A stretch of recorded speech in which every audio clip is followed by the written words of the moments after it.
Well, hello, it's Budget Comics back again with another budget haul. We're going to start off, instead of our story of two books, we're going to start off with our story of two figures. And I apologize, the glare is bad and I can't adjust it much, but we'll try to do this the best we can. What we have here is Spider-Man action figure, Spider-Force, and X-Men action figure, X-Force. If you can see the X-Men figure, that is, of course, Strife, who was a major villain in the X-Force series way back when. What's neat about this figure is it has the reveal of the ID. That's its special feature, is that his helmet flips up and he looks like Cable, which was the big thing. Hopefully I'm not spoiling this for anyone, but Strife is a clone of Cable, and that was the big thing, is who was actually Cyclops and Jean Grey, or Cyclops' son? Was it Cable or was it Strife? And that was the big storyline for a number of years in the early 90s. Trying to figure this out. It was, I think, finally revealed in Executioner's Song. It was Cable. But that was, kind of the big thing, is who's who. And it's kind of neat that that's the special feature. And then if you can tell the Spider-Man figure, and I'll try to get this the best I can. We're going to zoom in a little bit here. This is the first figure, believe it or not, of the Wasp. And for those of you who maybe weren't collecting in the late 90s, that's what the Wasp looked like. She mutated into an almost wasp-like creature, and they did a figure of that, and the Wasp there becomes her armor and everything like that.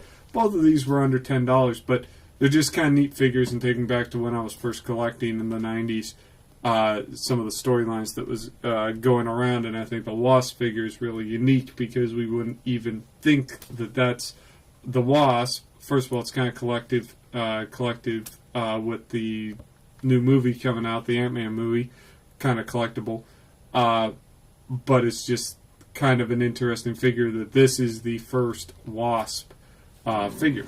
So we're going to set those two aside, and we're going to move on to the books. We're going to start off a little bit with a little bit more of an expensive book than usual, but something I think is worth getting.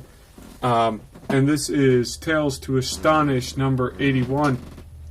And for those of you fans of the Superior Foes of Spider-Man, this is the first appearance of Boomerang. But it's also the first appearance of the Secret Empire. And you can get this book in a decent shape. I got this for under $20. And, it's an older book, so you can still find it in a decent grade for not too much money. So, this is the first appearance of the Secret Empire, which is like a Hydra-like organization. And it might come out to be something. Who knows where they might use this. It's popped up from time to time. It was in the Thunderbolts and different things like that. So it's just one of those organizations that's kind of a key book to, if you're into keys. This is minor, but it definitely could be something. And of course it is the first appearance of Boomerang, who does headline the Superior Foes of Spider-Man, and did have an action figure recently of him. Next we have Strange Tales, number 127. Kind of a neat story, but along those, this is the first appearance of the Mindless Ones. It was they were a big feature in the original Sin storyline. I got this for under $10. It's not a great copy, but it's an alright copy. These minor keys in the Silver Age you can get for under $20. And again, I said $20 a haul, but right now I'm just focusing on cheap books that are fun to get, whether they're something that might be worth something, or just key books, or just fun, period. This is one of those that, they might start using the Mindless Ones more, who knows, but it was a key in a major storyline, so if you like the original Sin storyline, this is an affordable pickup.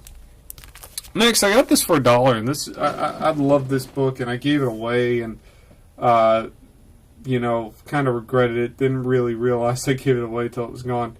and this is X Factor 71, and this is where they remake the team for the government, and it's an all-new roster. Really, none of these were the members before, and you have Strong Guy and Havoc and Polaris, Multiple Man, Quicksilver joins, and Wolfsbane. It's just kind of a neat, that they went so far from the storyline in the past. So, really cool book. Got this for $1. If you like X Factor, if you like where X Factor is now, this is kind of where it starts, where Madrix, meet some of these people, Rain and Guido, and just a fun book.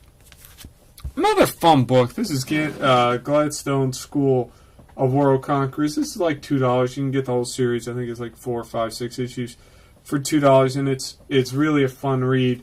For World Conquerors, this is just one of those neat ideas. Instead of like Young Avengers or whatever, this takes like the next generation of supervillains and kind of cultivates them, and it's really kind of interesting. Worth the pickup. Just one of those fun offbeat reads. And going along with that, this is Major Bummer. This came out in the 90s.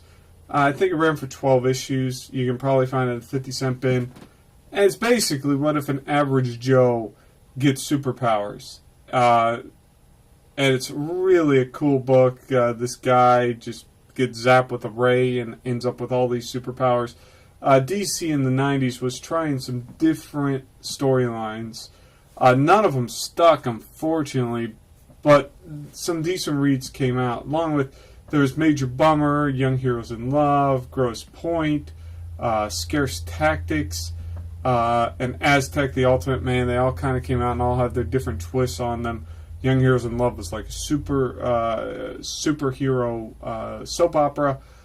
Grosse Pointe was like a young kids horror thing, and Scarce Tactics was a supernatural rock band, and Aztec, the Ultimate Man, was Grant Morrison thing, and really different.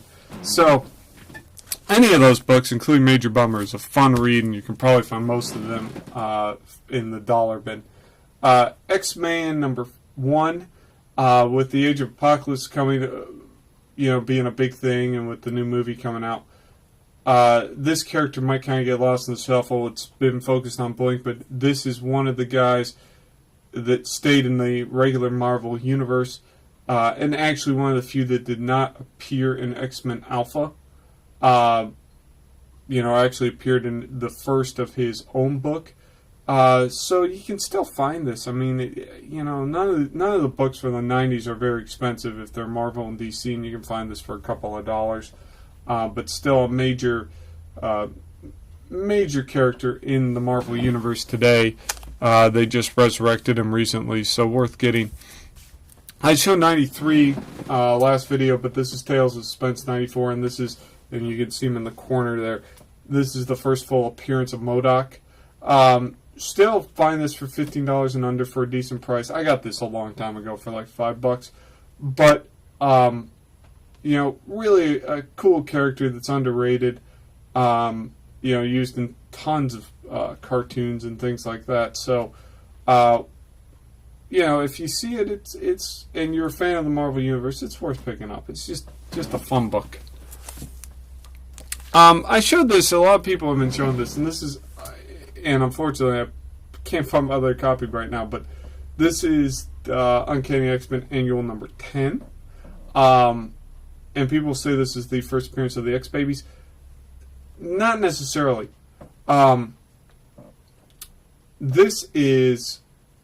The real X-Men are de-aged and form the X-Babies.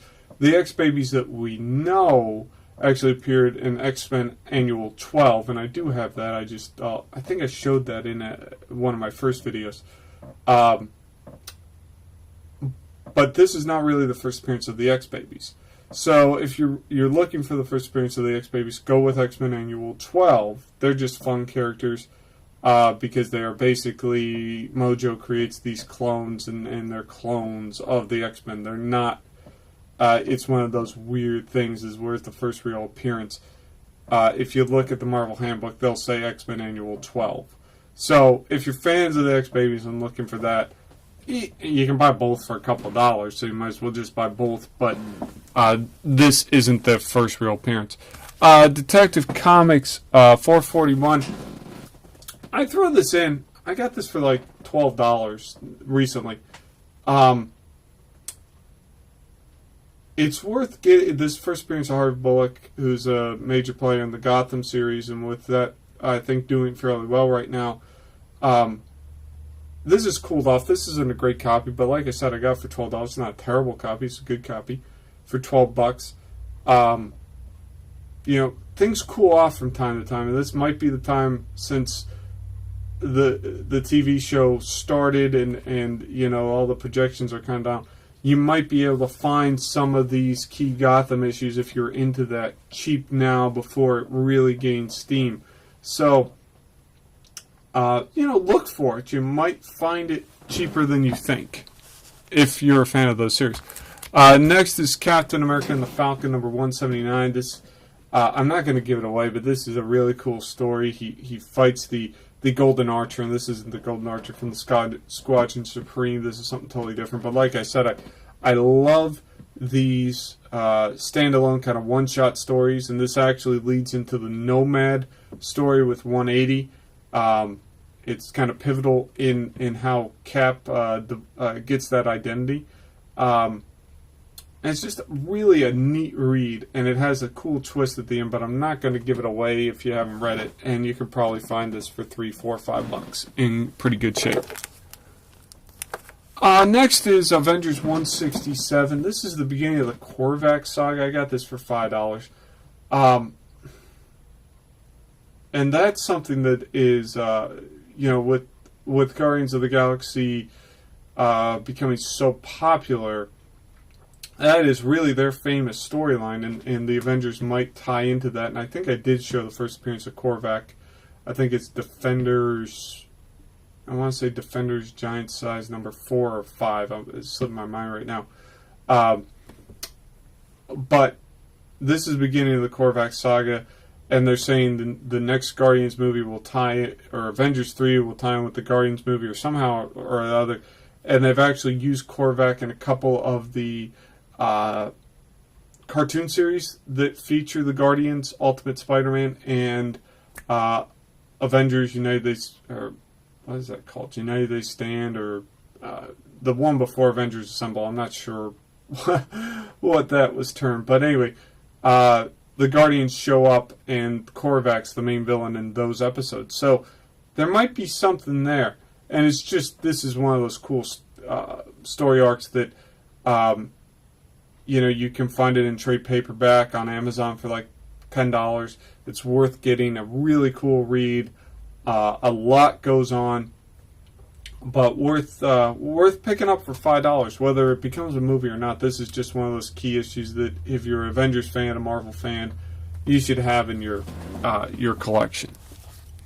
And the final one we have is Black Canary Oracle, Birds of Prey number 1. This is a standalone one-shot title here. And I show this because that showcase issue 96, I want to say it's like issue 4. I'm not sure. But anyway, researching this, because I've always liked this, and I got this for $5. And I was happy to find it. This actually did come out before that showcase book. This came out in 95, even though it says 96. I think it came out in November 95. So just be aware of that. And one way you can tell is that in that showcase issue, Black Canary wears that costume that you see on the front cover here, and this is where she gets that costume. So just be kind of aware of what this is. This isn't the first issue of the ongoing, and this isn't the first issue of the mini. This is the first issue. This is just a standalone one-shot. So it's worth picking up if you're a fan of that book, fan of those characters. I'm not saying don't get Showcase 96, but it's going crazy, and this is still very affordable on a lot of websites and a lot of comic book stores. So don't overlook this issue. Well, that's it for now. Like if you like. I'm going to post again if you don't. Bye.